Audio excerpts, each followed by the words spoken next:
नमस्कार, हरियाणा न्यूज देख रहे हैं आप। मैं हूं आपके साथ भावना त्रिपाठी। हरियाणा में वायु प्रदूषण का स्तर लगातार बढ़ता जा रहा है। एक्यूआई लगातार 500 के पार जा रहा है। बात आज की करें तो आज पानीपत में एक्यूआई 535 रहा। वहीं पिछले दिनों करनाल में एक्यूआई 900 के पार था। कई शहरों में एक्यूआई का लेवल 500 के पार है। महेंद्रगढ़ में एक्यूआई पिछले एक सप्ताह से 215 से ऊपर बना हुआ है और आज ये 217 दर्ज किया गया। लगातार एक्यूआई बढ़ने से लोगों को परेशानी हो रही है। लोगों को सांस लेने में तकलीफ हो रही है तो वहीं कई गंभीर बीमारियों का खतरा भी बढ़ रहा है। ऐसे में अब सवाल उठने लगे हैं कि क्या हरियाणा में लॉकडाउन लगना चाहिए। तो इसी मुद्दे पर आज हम चर्चा करेंगे।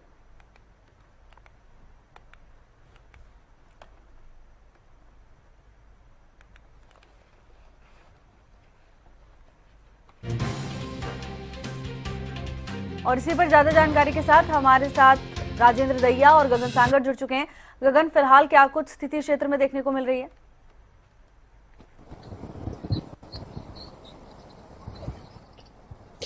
बिल्कुल भावना, देखिए बात की जाए तो लगातार जो है वायु प्रदूषण पूरे प्रदेश के अंदर हम कह सकते हैं कि अपना कहर ढाते हुए नजर आ रहा है। सुबह के समय में और शाम के समय में एक सफेद चादर देखने को मिलती है। लोगों को लगता है कि ये धुंध है, लेकिन ये धुंध नहीं, हम कह सकते हैं कि प्रदूषण की चादर है, जो साफ तौर पर एक आम आदमी के लिए काफी हानिकारक बात की जाए तो लगातार जो है एक्यूआई लेवल पूरे प्रदेश के अंदर बढ़ता हुआ इस कदर नजर आ रहा है कि कई बीमारियों को दस्तक देते हुए नजर आ रहा है। देखिए अक्सर जो अब हिदायत जो डॉक्टरों के द्वारा जो आम जनता से की गई है कि अब जो है मास्क लगाना बेहद ज्यादा अनिवार्य हो गया कि जरूर मास्क लगाए और पूरी बाजू के कपड़े डालें, आंखों पर चश्मा लगाएं, क्योंकि जो अधिकतर केसेस की बात की जाए सरकारी अस्पतालों या प्राइवेट अस्पतालों की बात की जाए कि आंखों में जलन के केसेस जो सामने ज्यादा आ रहे हैं, या स्किन इन्फेक्शन की बात की जाए, इस तरह के केसेस जो है लगातार जो आते हुए नजर आ रहे हैं। और कई बार जो है गले में खराश को लेकर भी केसेस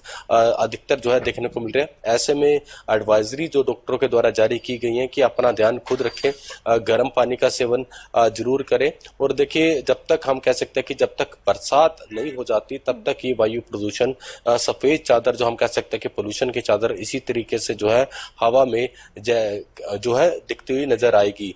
देखिए सुबह के समय में साफ तौर पर देखने को मिलता है कि एक सफेद चादर पूर्ण रूप से जो आसमान को ढकी हुई नजर आती है। तो ऐसे में ये बहुत ही हानिकारक है।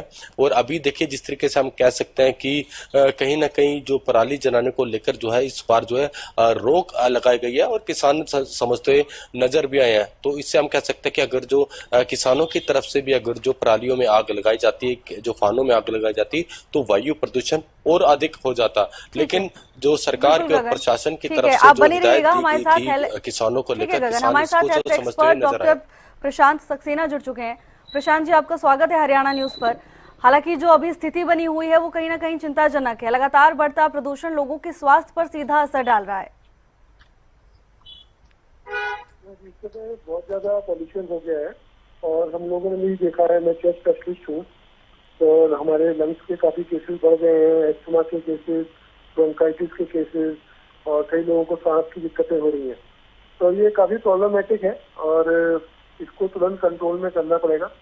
लेकिन सबको ये ध्यान रखना है कि मेन चीज है पॉल्यूशन से बचाव में इनको हमेशा N95 मास्क पहनना है। बाहर निकलते हैं तो या जो लोग मेट्रो में ट्रेवल कर रहे हैं या बसेज में ट्रेवल करते हैं उनको मास्क हमेशा पहन के रखना है। और कोशिश करें कि अगर पॉल्यूशन लेवल्स बहुत ज्यादा है तो उस दिन कोशिश करें घर से ना निकले। जो लोग मॉर्निंग वॉक करते हैं उन लोगों को ये देखना चाहिए कि सुबह के समय सबसे ज्यादा पॉल्यूशन होता है, तो वो दिन के समय में या आफ्टरनून में मॉर्निंग वॉक करें या वॉकिंग मतलब कर सकते हैं। तो इस तरह की छोटी छोटी प्रिकॉशन हमें लें तो हम बचाव कर सकते हैं। बिल्कुल प्रशांत जी, हालांकि बच्चे और बुजुर्गों पर ज्यादा संवेदनशील होता है, ज्यादा सेंसिटिव होता है, उनके लिए क्या कुछ गाइडलाइंस हैं? तो बच्चे इसलिए ज्यादा सेंसिटिव होते हैं क्योंकि स्कूल का टाइमिंग जो होता है वो मॉर्निंग का होता है और बच्चे वहाँ पे स्कूल में बाहर भी खेलते हैं तो वो पॉल्यूशन से ज्यादा एक्सपोज होते हैं। तो बच्चों को हमें ध्यान रखना है कि बच्चों को बता के रखना है। कई बच्चे सेंसिटिव होते हैं, कुछ बच्चों को प्रॉब्लम नहीं होती, लेकिन कुछ बच्चों को सेंसिटिविटी बहुत होती है। जब भी वो खांसी आती है, उनको सांस फूल जाती है, जब भी उनको। बिल्कुल प्रशांत जी, और हालांकि ऐसे में जो मरीज जिन्हें पहले से ही सांस की समस्या है उनके लिए भी इस समय काफी मुश्किल हो जाता है। उनको क्या कुछ एहतियात बरतने इस समय पर? ये बच्चे जो है ये सेंसिटिव है और इनको दवाई भी यूज पड़ सकती है। प्लस डॉक्टर्स का चेकअप बहुत जरूरी होता है, क्योंकि कभी कभी हमारे को पोल्यूशन की वजह से गले की बीमारी या सांस की दिक्कतें हो सकती हैं, तो ये चेकअप करके रखना चाहिए कि बच्चे को आगे प्रॉब्लम ना आए, क्योंकि इमरजेंसी के इनहेलर्स वगैरह भी बच्चों के साथ में हमें देने पड़ते हैं। और बच्चों को बहुत ज्यादा पोल्यूशन में और बहुत ज्यादा अगर बाहर डस्टी एनवायरमेंट है तो उनको ना तो उस दिन उनको मना करा जाए खेलने के लिए, प्लस स्कूल भी उस दिन उनको ना दिया जाए, क्योंकि ये बच्चे कुछ सेंसिटिव होते हैं तो दिक्कत बहुत ज्यादा बढ़ सकती है। एल्डरली के लिए भी सेम उपाय है। मैं एक चीज और कहना चाहता हूँ कि जो एल्डरली होते हैं वो घर पे इंडोर पोल्यूशन की वजह से ज्यादा बीमार होते हैं। मतलब कि जैसे हम अगरबत्ती धूप बत्ती जलाते हैं या फिर खाना बनाते समय धुआं हो जाना घर के अंदर, ये बड़ा प्रॉब्लम करता है जो घर के अंदर इंसान रहता है। तो हमेशा अपने ये धूप बत्ती अगरबत्ती वगैरह का इस्तेमाल कम करें, हवन वगैरह। प्लस घर के दरवाजे और खिड़की दिन के टाइम पे जरूर खोलें ताकि फ्रेश एयर का सर्कुलेशन अंदर बाहर होता रहे। और घर के आसपास लोग जो होते हैं कई बार कूड़ा जला देते हैं या कई जगह क्रॉप बर्निंग होती है, तो ये सब हमें बिल्कुल डिस्करेज करना चाहिए और आसपास का एनवायरनमेंट भी क्लीन रखना चाहिए। जी प्रशांत जी, आप बने रहिएगा। बहरहाल राजेंद्र दहिया हमारे साथ जुड़े हुए हैं, उनसे मौजूदा स्थिति को लेकर जानकारी ले लेते हैं। राजेंद्र, क्या AQI बना हुआ है फिलहाल क्षेत्र में? भावना, फिलहाल की अगर बात करें फरीदाबाद की तो 200 से लेकर 250 के बीच में अभी भी जो है AQI लेवल बना हुआ है और कहीं ना कहीं इससे लोगों के स्वास्थ्य पे काफी बुरा असर पड़ रहा है।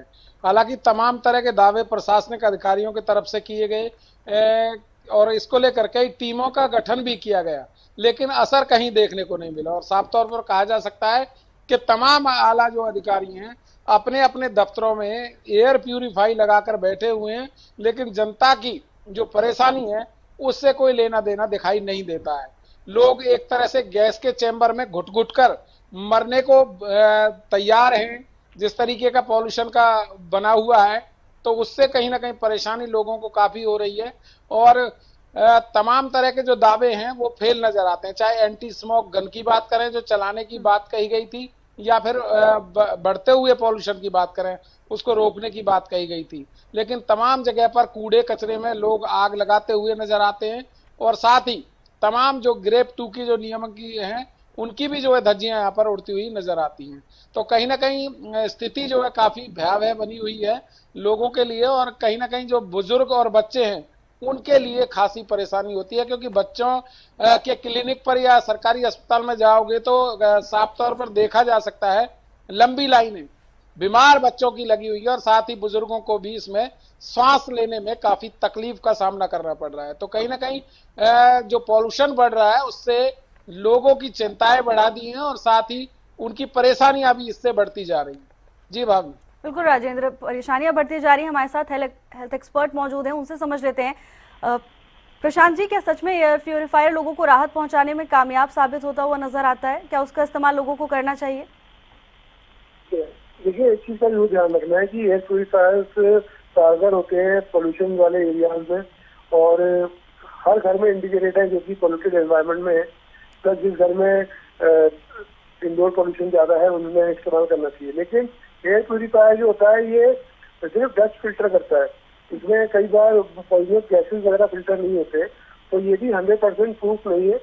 क्योंकि अगर आपका एयर प्यूरिफायर भी लगा हुआ है और बार बार खिड़की दरवाजे खुल रहे हैं तब भी आपको पॉल्यूशन का सामना करना पड़ सकता है।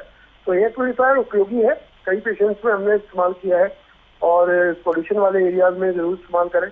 और इस समय लेकिन ये सोचें कि एयर प्यूरिफायर लगाने से 100% ट्रीटमेंट हो जाएगा, ये इलाज का जरिया नहीं है, ये प्रिवेंशन का जरिया है। आपको अगर प्रॉब्लम है तो आपको इलाज तब भी कराना पड़ेगा, तो ये जरूर ध्यान रखना है एयर प्यूरिफायर के लिए। बिल्कुल प्रशांत जी, आपके पास लौटेंगे। गगन, आपका रुख करना चाहेंगे। गगन, जिस तरह से AQI लगातार बढ़ता जा रहा है, अब ये बताया जा रहा है कि बारिश होगी तो लोगों को राहत मिलेगी, हालांकि मौसम में कब परिवर्तन होगा इसको लेकर क्या कुछ जानकारी है?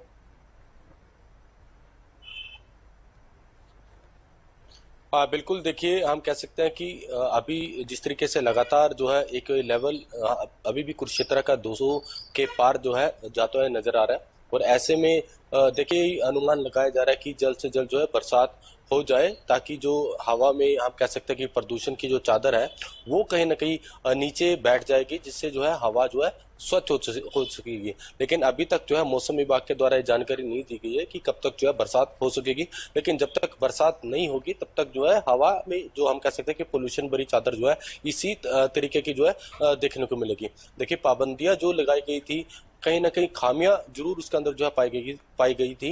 देखिए, प्रशासन की तरफ से हम कह सकते हैं कि कुछ टाइम पीरियड्स जो दिया गया था कि 10 बजे तक जो है पटाखे जलाए जाएंगे, उसके बाद जो है पूर्ण रूप से बंद कर दिए जाएंगे। लेकिन उसके बावजूद जिस तरीके से पटाखे चले हैं और पूरे प्रदेश का जो हम कह सकते हैं कि एयर क्वालिटी इंडेक्स है वो कहीं ना कहीं खराब होते हुए नजर आया, जिसकी वजह से आम जनता को काफी खासा परेशानियों का जो है सामना करना पड़ रहा है। देखिए, सुबह की बात की जाए या दोपहर की बात की जाए या शाम की बात की जाए, अक्सर देखा जाता था कि जो बुजुर्ग है वो सुबह के समय में सैर करने के लिए जाते थे, दोपहर के समय में पार्कों में बैठ जाया करते थे या शाम के समय में भी टहलते हुए नजर आते थे। लेकिन अब कहीं ना कहीं जो पार्क है या सुबह के समय में जो लोग सैर करने जाते थे वो कहीं ना कहीं अब रोकथाम हो चुकी है, क्योंकि उन्हें सुबह के समय में भी खासा परेशानियों का जो है सामना करना पड़ता है। और बात की जाए तो देखिए, साफ तौर पर प्रशासन की तरफ से एडवाइजरी जो जारी की गई है कि बच्चे और बुजुर्ग अपना खास तौर पर ध्यान दें, और युवाओं को भी साफ तौर पर कहा गया कि अपने देखिए कहीं ना कहीं सार्वजनिक स्थानों पर जो है मास्क का प्रयोग अब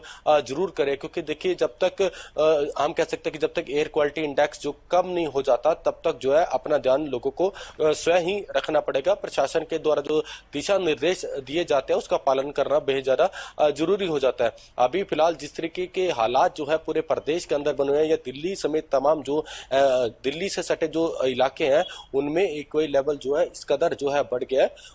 तमाम जो हम कह सकते हैं कि कोई फंक्शंस हो रहे हैं वहां पर भी लोग जो है फंक्शनों के अंदर भी कई वीडियोस ऐसे सामने आए हैं कि लोग मास्क लगाकर जो है मैरिज अटेंड करते हुए नजर आ रहे हैं, और अभी कोई राहत भरी सांस नहीं देखने को मिल रही है। देखिए, मौसम विभाग के द्वारा अब तक कोई भी इसी तरह की कोई जानकारी नहीं दी गई है कि कब बरसात होगी, और अगर जो बरसात होगी तभी जो है इस पोल्यूशन जो है निजात जो है पा सकेंगे। जी बिल्कुल गगन, हालांकि बार बार गाइडलाइंस यही जारी की जा रही हैं कि लोग खुद सतर्क रहें, मास्क का इस्तेमाल करें। प्रशांत जी, आपसे समझना चाहेंगे एक सामान्य मास्क और N95 मास्क में क्या कुछ अंतर है और क्या कुछ फायदा होता है, कैसे बचाव करना है, इसको लेकर क्या कुछ आप हमारे दर्शकों को बताना चाहेंगे? देखिए, मास्क के कई तरीके आते हैं। आपने जिक्र किया सामान्य मास्क का, N95 मास्क का, N99 मास्क भी आता है। तो सामान्य मास्क जो होता है ये भी डस्ट और पार्टिकल्स फिल्टर करता है, बट ये सारे साइजेस के पार्टिकल फिल्टर नहीं कर सकता। बॉडी में जो पार्टिकल्स होते हैं जब हम सांस लेते हैं तो मोटे पार्टिकल्स तो हमारे लंग्स में ऊपर ही रुक जाते हैं, लेकिन जो फाइन पार्टिकल्स होते हैं जो कि लेस देन 10 माइक्रोमीटर डायमीटर के होते हैं वो हमारे लंग्स के अंदर चले जाते हैं, और जो बहुत ही अल्ट्रा फाइन पार्टिकल्स होते हैं लेस देन 2.5 माइक्रोन डायमीटर के, वो जो होते हैं वो सबसे डेंजरस होते हैं, क्योंकि लंग्स के अंदर जाके हमारे ब्लड के थ्रू हमारे पूरे बॉडी में फैल सकते हैं, और फिर उनकी वजह से हमें जो चेंजेस होते हैं ऑर्गन्स में और जो डैमेज होता है, जो हार्ट की दिक्कतें, किडनी की, पोल्यूशन की वजह से और जो दिक्कतें होती हैं वो हमारी उन पार्टिकल्स की वजह से आती है। N95 मास्क जो होता है ये इन 95 का मतलब 95% फिल्टर करता है इस तरह के पार्टिकल्स को, तो ये ज्यादा इफेक्टिव होते हैं पोल्यूशन को प्रिवेंट करने में। और N99 मास्क भी अवेलेबल है, वो 99% फिल्टर करता है। तो मेरा सजेशन यही है कि N95 मास्क का इस्तेमाल किया जाए। अगर बाहर पोल्यूशन बहुत है, बच्चे बाहर निकल रहे हैं, एल्डरली बाहर जाते हैं वॉक पे, तो ये मास्क जरूर पहने। और बेटर भी नहीं होगा कि अवॉइड करें बाहर निकलना है इसी में, बट अगर जाना ही है तो मास्क का इस्तेमाल जरूर करना चाहिए, क्योंकि काफी कारगर सिद्ध होता है ये प्रिवेंट करने में बीमारी। बिल्कुल प्रशांत जी। राजेंद्र, फिलहाल जो स्थिति देखने को मिल रही है उसके बाद अलग अलग क्षेत्रों में तमाम पाबंदियां भी लागू कर दी गई हैं, क्या धरातल पर असर देखने को मिल रहा है? राजेंद्र, भावना, धरातल की बात करें तो पहले मैं आपको यहाँ के हालात दिखा देता हूँ, और कहीं ना कहीं आप देख सकते हैं कि जो पेड़ों पर किस तरीके की जो धूल है वो यहाँ पर आपको जमी हुई दिखाई देगी। आप देख सकते हैं यहाँ किस तरीके से जो पत्तों के ऊपर एक परत है जो जमी हुई है, और यही कारण है कि वातावरण में जो ऑक्सीजन लेवल है वो भी कम होता हुआ नजर आता है, क्योंकि जब तक पेड़ों पर यहाँ वो जमी हुई है तो वो ऑक्सीजन देने में सक्षम नजर नहीं आते हैं। और कहीं ना कहीं यही कारण है कि लगातार जिस तरीके से जो वातावरण गंदा हो रहा है उसके कारण तमाम लोगों को परेशानी का सामना तो करना पड़ ही रहा है, साथ ही जो बीमार हैं उनके लिए काफी जो है मुसीबत हो रही है। और बात करें अधिकारियों की, जो तमाम दावे किए गए थे वो कहीं ना कहीं फेल नजर आते हैं। साफ तौर पर कहा जा सकता है कि जब जो अधिकारी हैं वो तमाम लोग, हालांकि चाहे अपने पैसे से उन्होंने एयर प्यूरिफाई खरीदा, लेकिन हर आदमी नहीं उसको अफोर्ड कर सकता है, उसके लिए वो कहां पे जाएं।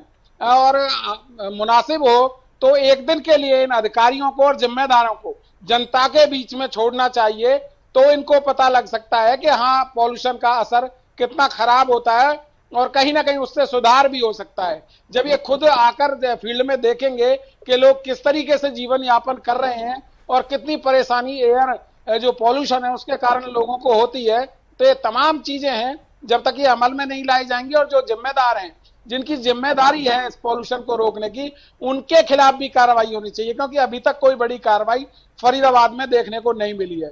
तो कहीं ना कहीं अपनी ड्यूटी के प्रति भी लापरवाह जो अधिकारी नजर आते हैं और यही कारण है कि लगातार जो पॉल्यूशन का स्तर है वो बढ़ता जा रहा है। जी भावना। बिल्कुल राजेंद्र, और लोगों का जीना दूभर हो गया है, घरों से निकलना मुश्किल हो गया है। ऐसे में इससे ज्यादा अब हालात क्या बिगड़ेंगे, ये भी देखने वाली बात है। राजेंद्र, आप बने रहिएगा।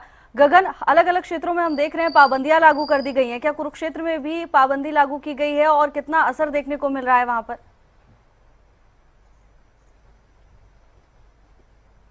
देखिए, भावना, बताना चाहूंगा कि पाबंदियां पूरे प्रदेश के अंदर लगाई गई है। वहीं बात की जाए तो कुरुक्षेत्र की, देखिए, जो तस्वीरें जो सामने अभी तक आई हैं कि कि कहीं पर कूड़े पर पहले होता था कि आग जो लगा दी जाती थी, लेकिन अब उस पर रूप से उसको लेकर जो पूर्ण रूप से पाबंदियां लगाई गई हैं। लोग भी देखिए अब कहीं ना कहीं समझते नजर आ रहे हैं, क्योंकि जिस तरीके से एक लेवल बढ़ा है उससे परेशानियां तो देखिए लोगों को हो रही है। अस्पतालों में लंबी लंबी लाइनें साफ तौर पर देखने को मिल रही है, लेकिन पाबंदियां जो लगाई गई थी, साथ के साथ देखिए प्रशासन की तरफ से पाबंदियां लगाई जाती हैं, लेकिन आम जनता का भी देखिए हम कह सकते हैं कि आम जनता को भी जो दिशा निर्देश दिए जाते हैं उसका पालन करना बेहद ज्यादा जरूरी हो जाता है। दूसरी तरफ बात की जाए तो प्रशासन की तरफ से देखिए हम कह सकते हैं कि नामात्र जो कह सकते हैं कि कोई अगर जो कड़ा एक्शन हो जाए तो कहीं ना कहीं लोगों के कान भी देखिए हम कह सकते हैं कि हो जाते हैं कि कोई ऐसी घटना ना करे, कोई ऐसी चीज ना करे जिससे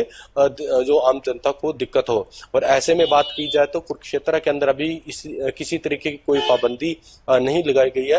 फिलहाल जो एक लेवल अभी जो दर्ज किया जा रहा है 227 जो हम कह सकते हैं कि एक लेवल दर्ज किया जा रहा है, तो ऐसे में देखिए अनहेल्थी तो है ही है, लेकिन जनता को सोचना चाहिए कि जो कूड़े के ढेर है उनमें आग ना लगाई जाए और जो हिदायत दी जाती है उसका पूर्ण रूप से पालन करें। अब देखिए मास्क जो है स्वास्थ्य विभाग की तरफ से एक जो एडवाइजरी जारी की गई है कि मास्क जो है अब जरूर सार्वजनिक स्थानों पर जरूर लगाएं। और जिस तरीके से आपने भी देखिए जानकारी दी कि N95 की बात की जाए या सिंपल मास्क की बात की जाए, तो डॉक्टर साहब ने जिस तरीके से बताया कि N95 जो मास्क है वो कहीं ना कहीं ज्यादा प्यूरिफाई कर जो है हम कह सकते हैं कि वो अच्छा ठीक रहता है। और ऐसे में बच्चे और बुजुर्ग खास तौर पर अपना ध्यान दे। फिलहाल कुरुक्षेत्र के अंदर जो है कोई किसी तरह की कोई पाबंदी अभी तक नहीं लगाई गई है और पूरे प्रदेश के अंदर जो हम कह सकते हैं कि एक लेवल इस कदर बढ़ा है कि अगर जो स्थिति नियंत्रण में नहीं आई तो चीजें और भी खराब हो सकती हैं। और देखिए जो एडवाइजरी जारी की गई है उसका पालन करना बेहद ज्यादा जरूरी हो जाता है। जी बिल्कुल, सतर्कता ऐसे में बहुत जरूरी है। डॉक्टर प्रशांत शर्मा जी, आपसे जानना चाहेंगे, देखिए अभी आपने भी यही हिदायत दी कि जितना हो सके सुबह की मॉर्निंग वॉक को अवॉइड करें, लेकिन प्रशांत जी, एक्सरसाइज के महत्व को भी नकारा नहीं जा सकता। ऐसे में क्या कोई सब्स्टिट्यूट है दर्शकों के लिए? देखिए, ये बड़ा चैलेंजिंग है और इसका कोई जवाब भी क्लियर नहीं है, क्योंकि कई बार मास्क पहनते हैं तो एक्सरसाइज करने में दिक्कत होती है, सांस फूल जाती है। तो कहने का मतलब यही है कि अगर आपको एक्सरसाइज या जिमिंग या रनिंग करनी है तो इंडोर्स में ही करने की कोशिश करें, या फिर उस दौरान आप योगा या और ऑल्टरनेटिव फॉर्म्स ऑफ एक्सरसाइज कर सकते हैं घर के अंदर रह के भी। तो कई सब्स्टिट्यूट हैं, क्योंकि अगर बाहर जाएंगे तो पोल्यूशन तो है, उसको तो अभी जब तक वो रेगुलेट नहीं हो रहा डील तो करना पड़ेगा। एंड मेरा एडवाइस यही है कि मास्क पहन के रनिंग या हैवी एक्सर्शन नहीं करें, क्योंकि उससे लंग्स में प्रेशर भर जाता है और लंग्स में दिक्कत हो सकती है। तो मास्क तो ताज़ा ही करता है जब एक्सरसाइज वगैरह करते हैं, बट आपको ये देखना पड़ेगा कि जहाँ आप एक्सरसाइज कर रहे हैं वो एनवायरनमेंट आपका या तो इंडोर हो और पोल्यूशन फ्री हो। जैसे can be done, there is no other alternative. बिल्कुल प्रशांत जी, धन्यवाद आपका। हमारे दर्शकों को आपने तमाम अहम जानकारी दी, उसके लिए गगन आपका भी धन्यवाद तमाम जानकारी के लिए।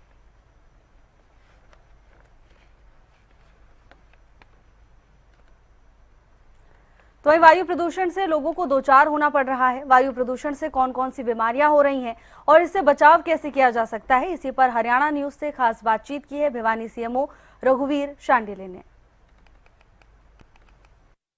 भिवानी के मुख्य चिकित्सा अधिकारी यानी सिविल सर्जन डॉक्टर रघुवीर शांडिल्य जी हमारे साथ हैं। उनसे बात करेंगे कि किस तरह से बचाव किया जाए, क्योंकि जिस तरह से लगातार जो एयर क्वालिटी इंडेक्स बढ़ा है उस वजह से कहीं न कहीं श्वास रोगियों की तादाद भी बढ़ती जा रही है और साथ ही साथ मौसम परिवर्तन के साथ भी जो एलर्जिक पेशेंट्स की चाहे बात करें या फिर हृदय रोगियों की बात करें, उनकी मुश्किलात भी लगातार बढ़ती जा रही है। डॉक्टर साहब, हरियाणा न्यूज़ में सबसे पहले आपका स्वागत है।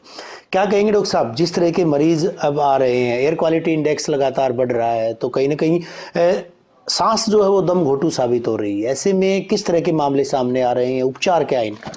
आपने बहुत ही अच्छा प्रश्न किया है और मैं आपका धन्यवाद करना चाहूँगा कि ये बहुत ही सेंसिटिव मुद्दा है और हर व्यक्ति की जिम्मेदारी है कि एनवायरनमेंट को सेफ रखे, क्योंकि एनवायरनमेंट में ही ह्यूमन बीइंग रहता है और हमारा दायित्व है कि हम एयर क्वालिटी को मेंटेन करें।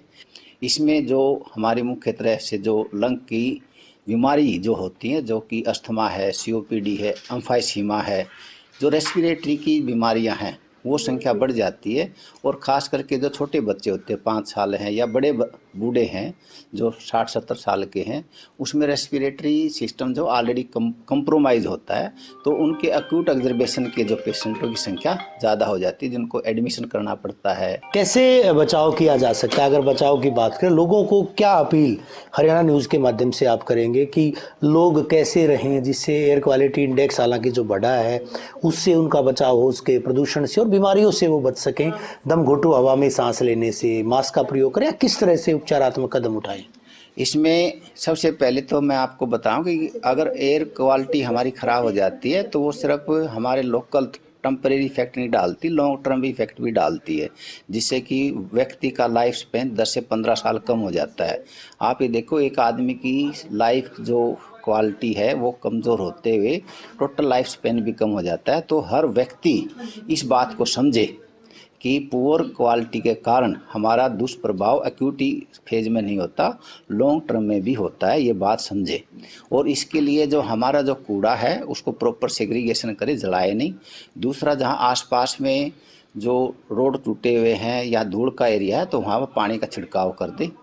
तीसरा, ये जब कोई भी पेशेंट को जब कोई ऐसी कॉम्प्लिकेशन होती है तो उसमें क्वालिफाइड डॉक्टर से ही उसकी सलाह ले, अननेसेसरली रेजिस्टेंस ना हो जाए, एंटीबायोटिक का प्रयोग ना करें, स्टेरॉयड का प्रयोग ना करें, क्योंकि अननेसेसरी एंटीबायोटिक का प्रयोग से उसका रेजिस्टेंस हो जाएगा और अननेसेसरी ये स्टेरॉयड लेने से उसको ब्लड प्रेशर है, डायबिटीज़ है, हार्ट अटैक है, बहुत सारी कॉम्प्लिकेशन हो जाती है। तो अस्पताल में क्या व्यवस्था है? भिवानी के अस्पतालों की अगर बात करें, मुख्य अगर जनरल हॉस्पिटल की बात करें जो जिला मुख्यालय पर है या फिर सब डिविजनल हॉस्पिटल्स हैं, वहाँ पर कोई इस तरह की व्यवस्थाएं की गई इस तरह के मरीजों के लिए जो तमाम जो सुविधाएं चाहिए, क्या वो उनको किया गया है पुख्ता? हाँ, हम हमारे जितने भी PHC लेवल पर ऑक्सीजन सिलेंडर है, नेबुलाइज़र है और सभी को जो हमारे इनहेलेशन थेरेपी जो रेस्पिरेटरी में जो कारगर सिद्ध होती है वो उपलब्ध होती है। हमारे जितने भी स्पेशलिस्ट है रेस्पिरेटरी के, फिजिशियन के, उनको बता रखा है, वो अपने मरीजों की अच्छी तरह देखभाल कर रहे हैं। हमारे पास वार्ड हैं और सभी एक्सरे की मशीन है, MRI CT स्कैन है और ब्लड की जितने भी टेस्ट होते हैं, 129 तरह के टेस्ट हैं, वो सारे फ्री ऑफ कॉस्ट होते हैं। और हमारे जो स्पुटम के, यूरिन के, ब्लड कल्चर के, सारी तरह की सुविधा तैयार है। बेहद शुक्रिया सर, हरियाणा न्यूज़ से बात कर। फिलहाल के लिए मेरे साथ बस इतना ही। आप देखते रहिए हरियाणा न्यूज़।